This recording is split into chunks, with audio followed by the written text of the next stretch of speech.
Welcome to Luca is a Billionaire, where the only thing I invest in is your answers. You're ready. Start now by deciding whether to remove or just hide the selection. Press Ctrl+D, CMD+D on Mac to immediately deselect and remove marching ants. This actually clears the selection.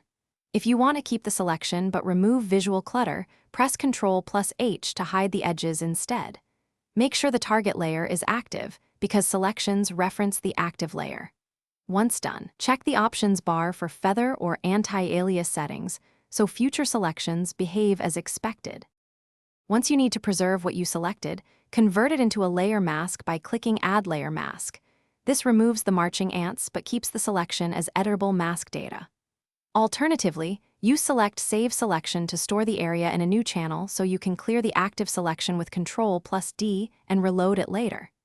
If you need precise edits, enter Quick Mask, press Q, Paint Adjustments, then exit to convert edits back to a selection. These steps let you remove the visible selection while retaining control. Finish by fully clearing any selection with Ctrl+D, and then inspect the Paths and Channels panels to ensure no saved path or alpha channel is reactivating the area. If you only hid marching ants earlier, press Ctrl+H to toggle them back. Make sure masks aren't linked to layers. Unlink or delete masks if they continue to constrain edits. If a selection stubbornly reappears, enter Quick Mask, Q, and press ESC to exit, or reset the selection tool's options.